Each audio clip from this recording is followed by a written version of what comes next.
No hay derecho.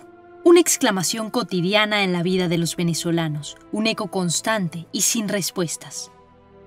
No hay derecho a vivir sin agua, electricidad, gasolina y gas, sin salud ni educación de calidad, expuestos al crimen y a la violencia. Vivir con dignidad no es una esperanza ni un deseo, es un derecho humano que debemos exigir. El estrecho vínculo entre corrupción y derechos humanos tiene resonancia a escala global. Lo dijo el exsecretario general de las Naciones Unidas, Ban Ki-moon. La corrupción socava la democracia y el Estado de Derecho y conduce a la violación de derechos humanos. Y Navanathan Pillay lo expresó en forma tajante.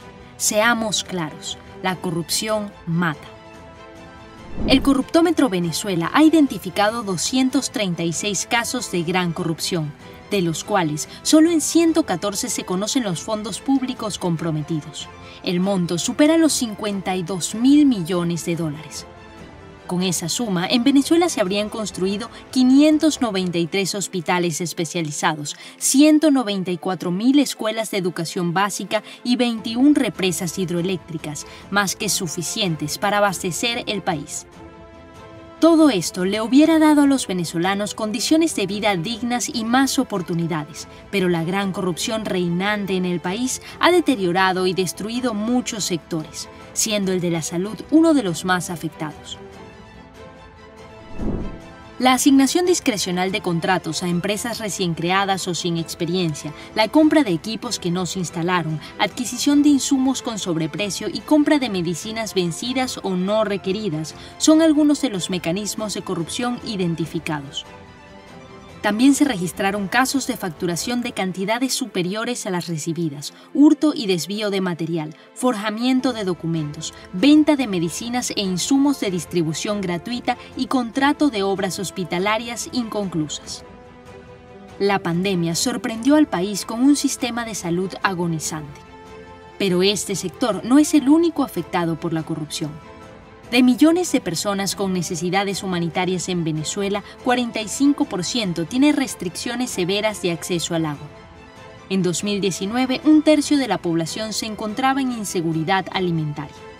La merma en la producción nacional, los controles de precio y de cambio y la hiperinflación han ocasionado daños irreversibles en materia nutricional.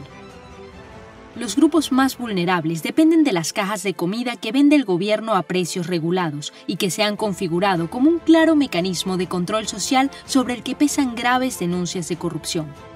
La emergencia humanitaria compleja generada por la corrupción hizo emigrar a casi 6 millones de venezolanos. Y el confinamiento impuesto a raíz de la pandemia ha servido de excusa para exacerbar la represión, la criminalización de la protesta y la persecución, violaciones preexistentes en Venezuela. Sin embargo, y a pesar de los atropellos, la sociedad civil no desmaya en sus esfuerzos. Expertos y 15 organizaciones no gubernamentales solicitaron ante la Corte Interamericana de Derechos Humanos priorizar las denuncias de violaciones de derechos en el país como consecuencia de la corrupción.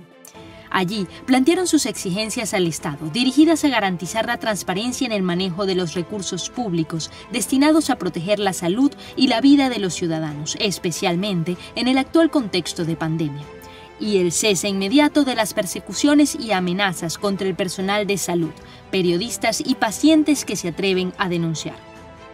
La profunda crisis de derechos humanos que enfrenta Venezuela quedó expuesta ante el mundo con una investigación in situ de la ONU. El 10 de marzo de 2021, Michelle Bachelet presentó una actualización del informe con datos alarmantes. Denuncias sobre ejecuciones extrajudiciales, acceso a servicios básicos con más limitaciones por la pandemia, salarios de menos de $1 al mes, aumento de 1.800% en el precio de la canasta básica, muertes de migrantes, violaciones de derechos humanos básicos. La asistencia humanitaria es imperativa. Bachelet expuso su preocupación ante las iniciativas de restringir la capacidad de actuación de las ONGs y llamó a reanudar los procesos suspendidos. Un país es juzgado por cómo trata a sus más vulnerables. De igual modo, la Organización de Estados Americanos reafirmó en uno de sus informes que existe una base razonable para concluir que se cometieron crímenes de lesa humanidad en Venezuela desde febrero de 2014.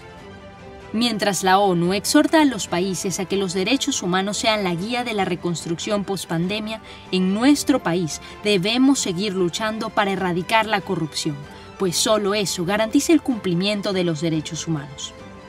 El gran reto es restablecer el Estado de Derecho, eliminar los incentivos a la corrupción, acabar con la impunidad y diseñar nuevas políticas públicas que promuevan el buen funcionamiento de los servicios y la transparencia. La Coalición Anticorrupción de Venezuela trabaja para erradicar la corrupción, visibilizándola como un factor determinante en la violación de derechos humanos. Aunque parezca una labor titánica desde cada organización, ámbito y región, sigamos luchando por los derechos humanos de las víctimas de la corrupción. Por una Venezuela íntegra. Únete a la Coalición Anticorrupción.